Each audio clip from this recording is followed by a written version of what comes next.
Welcome to the next episode of Brandland. I'm your host, Garrett Justice, and today I am joined by Elsa Abramov, who's the National Industry Marketing Manager at Nearmap. Elsa, how are you doing today? Thank you. I'm doing great. Thank you for having me here today. It's very exciting to be here and talk all things marketing. So it's a pleasure to be here. Well, we are super excited to have you on the show today and hear from you and share some of your experience with us on our topic of multi-channel marketing. And I know you've had a ton of experience in the realm of multi-channel marketing. We want to dive into that and hear more about it. But before we do, could you share a little bit more about your background and your career so far, and also what Nearmap does for our listeners? Sure. So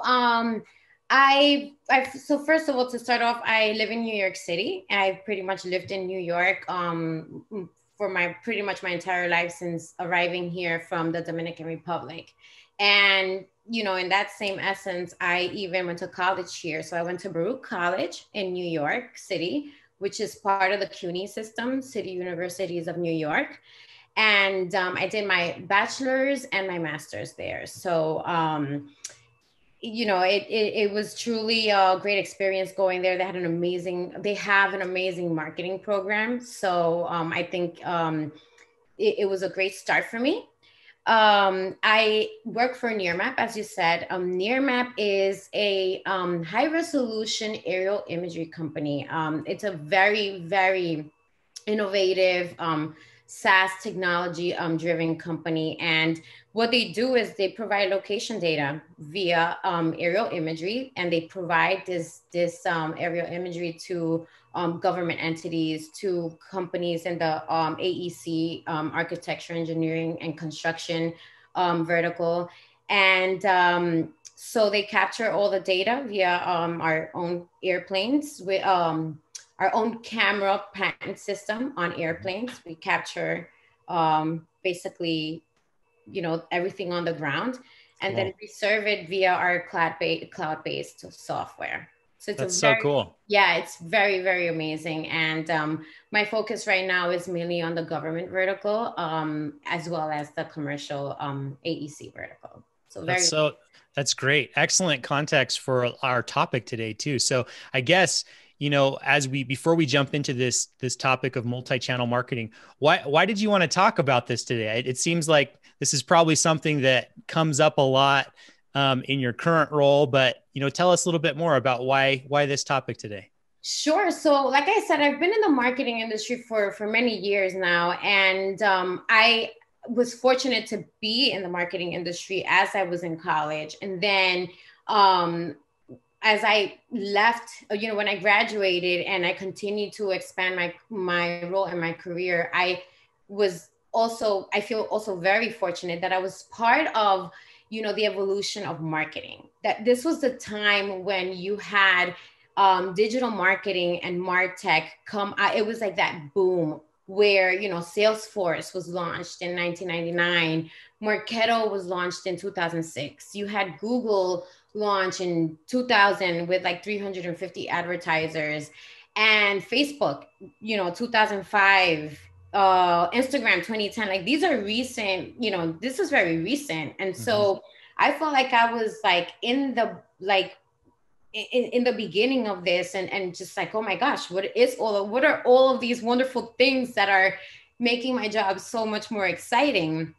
And so one of the main things that I had to, that I realized, and I think many of us realize, is how do you work with all of these different technologies and these different digital channels? Like, you have to figure out a way of making them work together, or you're going to find yourself in a real sticky situation with budgets, with, maybe even having these different channels or tools fighting against each other or cannibalizing from each other in terms of like your budget and your revenue.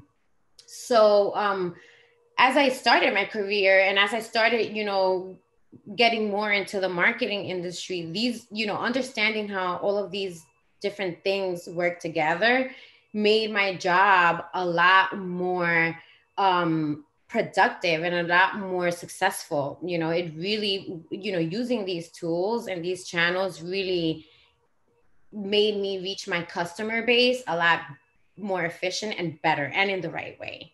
Yeah, I love So, that. I think that's so true. And I think that so many marketers, just like you, are excited about all the different channels that continually, evolve and burst on the scenes. It seems like there's an endless supply of marketing channels and more created every day, which is exciting as a marketer, being able to learn new things. But at the same time, it also, I think, can be overwhelming with knowing, especially when you're a smaller company or a smaller team, which channels should we invest in and how do we do this successfully, just like you said, so there's consistency across all of these channels and they're working together instead of working against each other. So exactly. I think that's a perfect segue into our topic today. So, really, we just want to talk more about this idea of multi-channel marketing and how do you do it really well. And so maybe just to start us off, tell us a little bit more context about, in your current role today, what are your main marketing channels that you typically use, and how did you make that kind of decision on which channels to pick? And then I want to jump in, after that, into some of the things that you've learned and some of the tips that you have for our audience. Sure. And currently, so Nearmap is a, B2B company. So, we're serving we're serving our product or service to other businesses. And, it's, I think the main thing that, like you said, the endless possibilities of what technology to use, what different channels, where are we executing, where are we launching, where are we doing this, it could be overwhelming.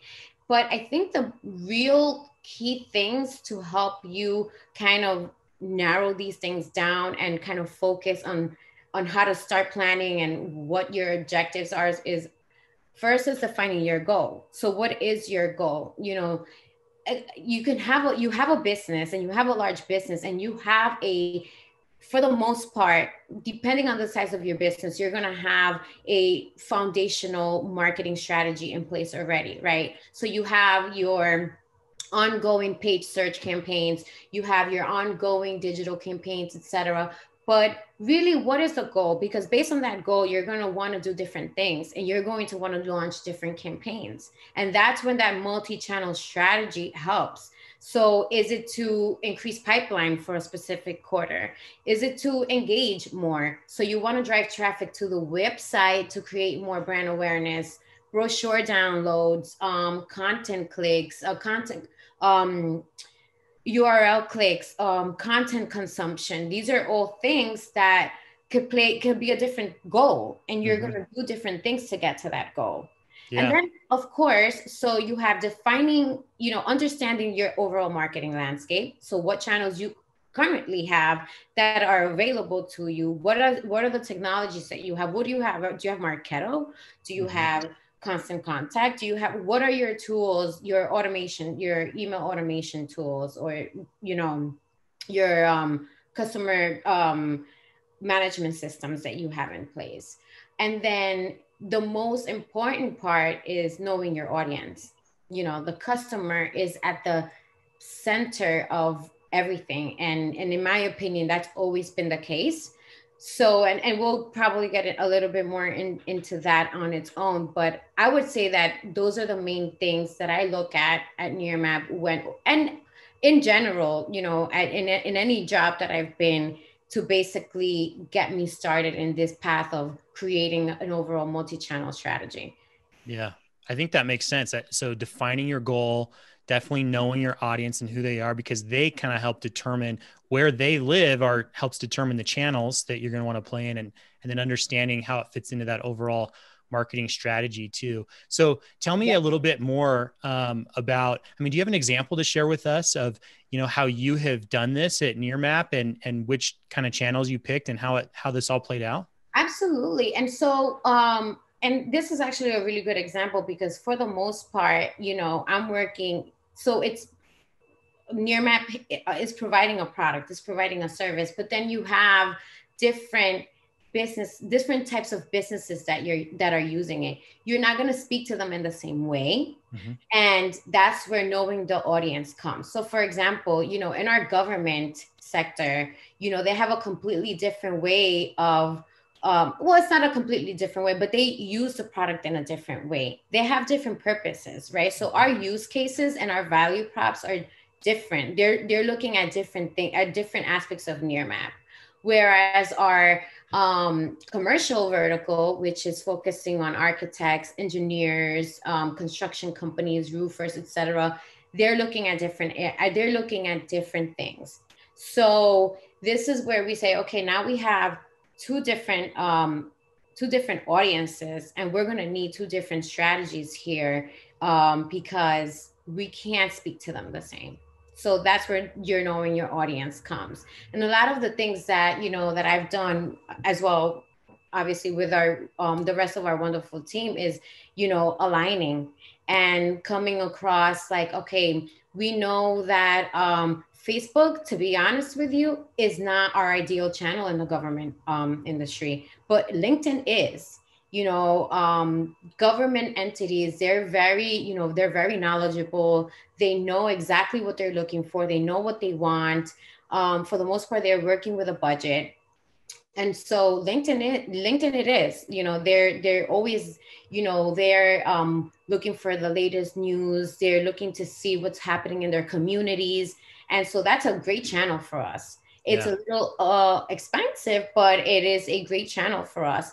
And then there's one of our really popular, and I call it a channel because it really is third party, and that's where we're working with other associations and their digital channels to grow, to reach a larger audience. Yeah. So we know where our government customers are. We know what associations they're looking for, and so that's where we want to work, and that's where we want to make sure that we're tapping into their digital channels, e-newsletters, banner ads, and we're using a reputable source Mm-hmm. to kind of like promote our brand, so that we can maximize on that.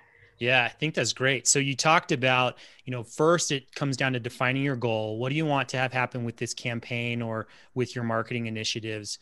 Then knowing your audience, right? And all this data that you gain about your audience, some of the examples you shared, like government entities, there's going to be certain channels that resonate more with them, which are different than other segments or other personas that you sell to. So leveraging that data to really understand which channels you should focus on for different segments, right? Then you're starting to get into this multi-channel aspect of how you're planning it out. But you mentioned something else that I think is also really important that you and I talked about before we jumped on this call, and that's internal alignment. So once you as the marketer has done this research, you understand the audience, the different channels that may or may not resonate with each of those individual audience. How do you go about getting internal alignment with other subject matter experts or other key players or departments across your company to help bring them along and help them understand why certain channels might be better than others, or why we're not going to do Facebook for this audience, but we will for this one? Right. So yeah, that's a great question. And depending on the company, you may have a dedicated CRM team, a dedicated content team, a digital, a digital marketing subject matter expert. Some companies are smaller, and they're, you kind of like do it all. And I've been in both situations, which is in both great. I think the very key part is in the alignment is planning. So we do if we know we have something in the works, a multi-channel campaign, or any for whatever purpose it is, the first thing is like, okay, this is what's happening. You start with, and I think we all do this, your brief. You have your creative brief. You start getting all the subject matter experts together to explain what the concept is, what you're going to do, how you're going to do it, what the channels involved are. And then you start planning. And a lot of the planning is just, creating timelines, frequent check-ins, and really making sure that, there's consistency at every level. So you want to make sure that, your CRM experts, even though they're more responsible, more focused on the CRM aspect of it, you still want to make sure that the content you're using is good good for email, that you have a good subject line, that you have a good call to action.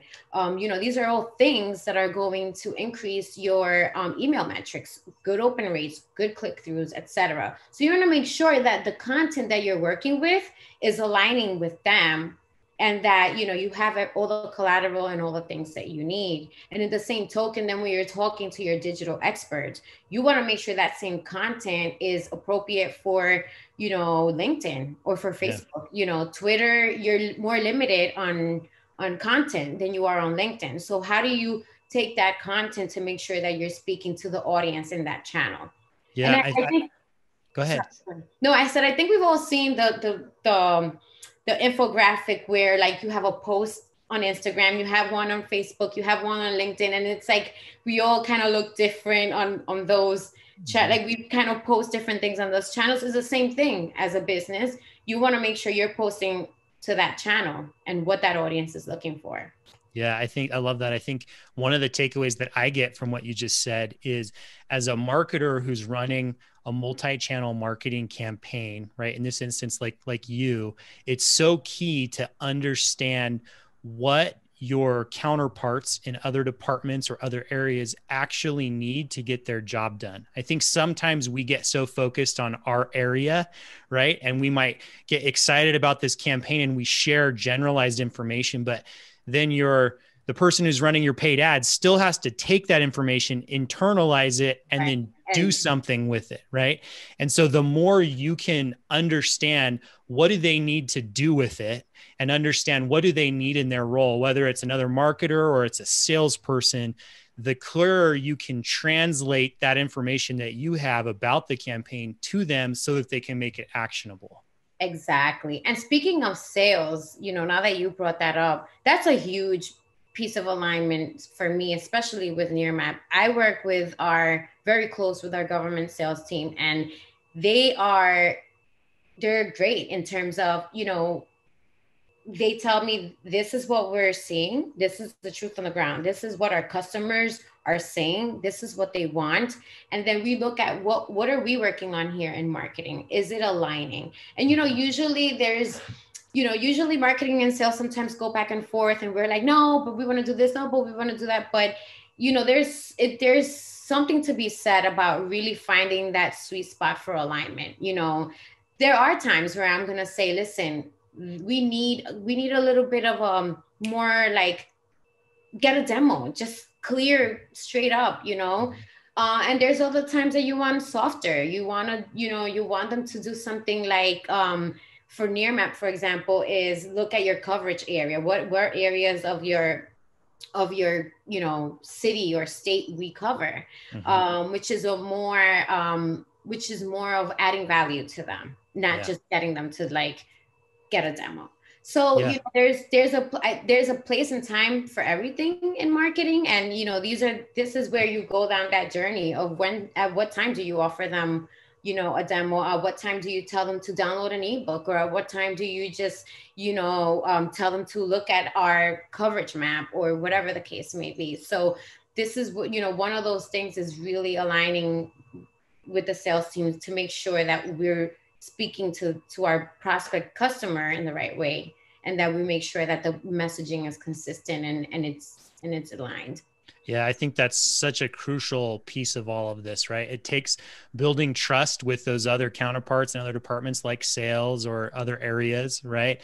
And so that where each other's expertise lies, and you can help each other to make the right decisions of what makes sense at the right time for your customers. And I think kind of bringing it back to what we talked about at the beginning, it can be, as you run this multi-channel marketing campaign, as you've talked about this, I mean, there's so many different moving pieces to this. And I think that can be exciting, but at the end of the day, I think we can sometimes as marketers lose sight of the core, most important pieces of this, really, which goes back to what's your goal and what resonates with your audience, and keeping your audience and your goal and the content that you create for your audience really at the center of your strategy. Is that right? Absolutely. Absolutely. And then I think, it's an incredible amount of planning and work, but I think that that's why you do that, right? Like that's why you set those timelines and you plan and you do things. And then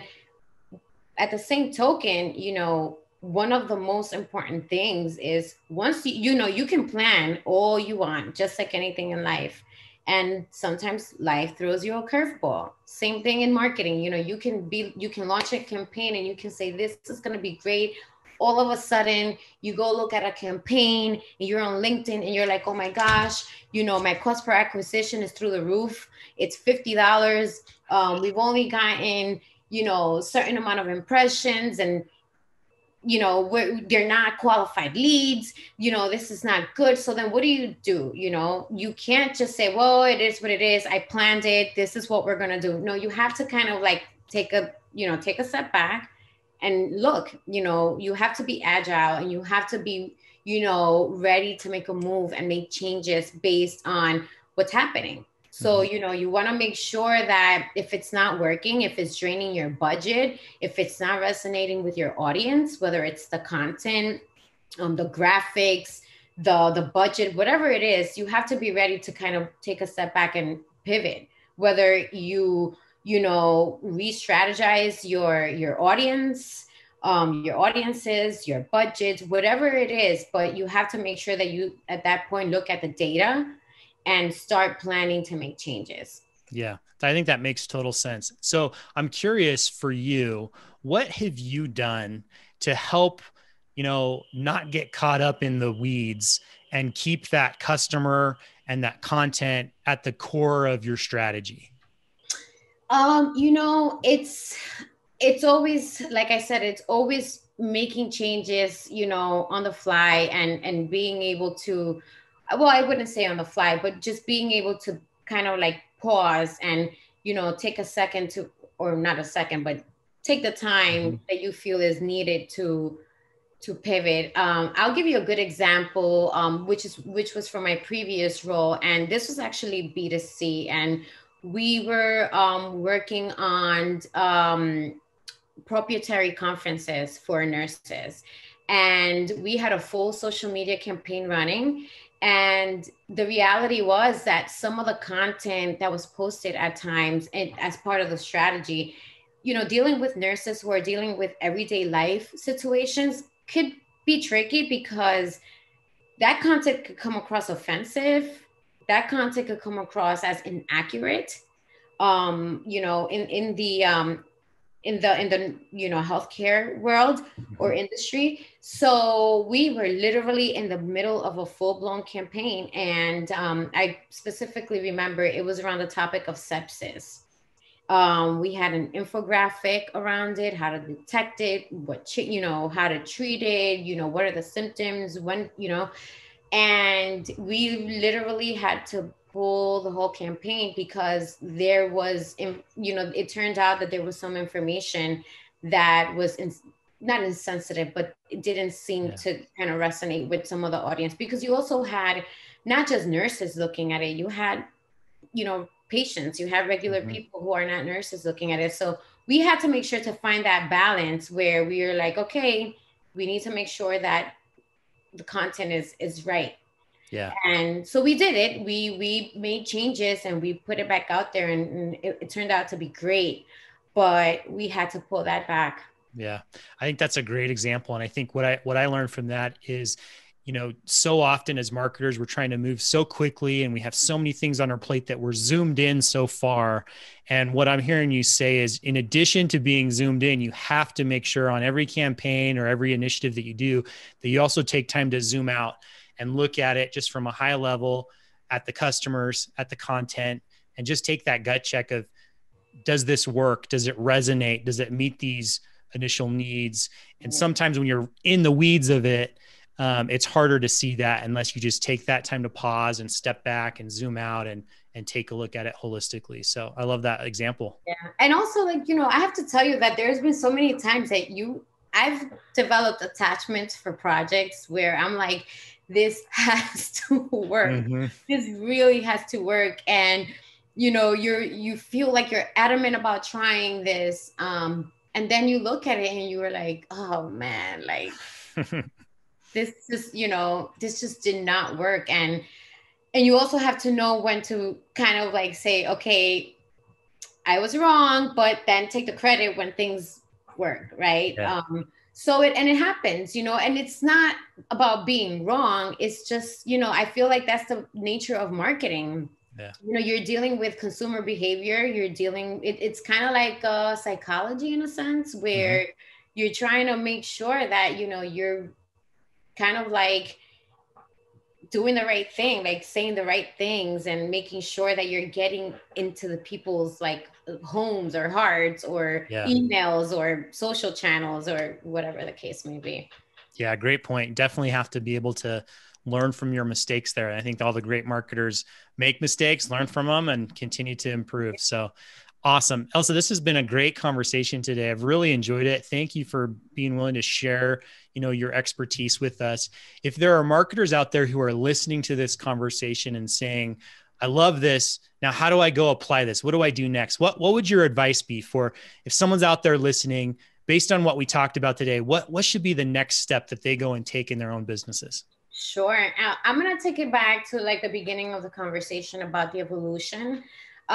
Marketing is always changing. And like you said, it could be overwhelming. There's like a million platforms that you can use and for different things. There's heat maps for your websites. There's, CRM platforms. There's content tracking tools. There's a million different things out there for us to do our jobs. And I think the one important thing is, I try to stay on top of it. If it's just, I know it's difficult. We have, we work out, we work a lot of hours. We're doing things. We have families. So it's difficult. But I think it's important to just take a couple of seconds, at night, whenever you're about to shut down, and just go to your favorite, blog. Like I love HubSpot. They have tons of tips and, for all sorts of different areas of marketing. Marketo is always putting out good content. So just go to your different types of sources, and LinkedIn. I browse through LinkedIn and I see tons Mhm. of marketing professionals posting amazing stuff, staying up to date in the new trends and what's happening and in the marketing technology. But most important is when you understand where you want to be in your career, or you're at a specific job, or and you want to grow there, is really learn the customer, because that's the center of it all. And I've always been a very customer centric marketer. So I think the more you know your audience and your persona and who that person is, the more you are in a position to win. I personally like to know a little bit about everything in marketing. I like to understand my numbers. I like to understand what the performances of my campaigns are doing to make them better. So it's really just, learning as much as you can about all the things that make marketing so beautiful. Yeah, but then keeping that customer at the center and most important. So excellent advice. Love it. So Elsa, as we wrap up here today, if there are listeners who have follow-up questions for you or want to get in contact with you, what's the best way for them to do that? Sure. Well, my email address is Elsa D. Pina, altogether, Elsa D. Pina at yahoo.com.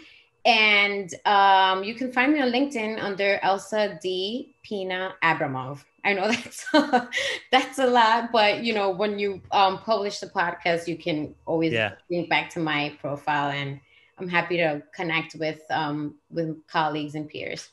Awesome. Well, thank you so much. Yeah, we'll drop your full name and the link there so you don't have to worry about it. Just find it on the page once this is published. So Elsa, thanks again for taking the time today. Really appreciate it. Hope you have a great rest of the week. Thank you, Gary. Thank you so much for having me.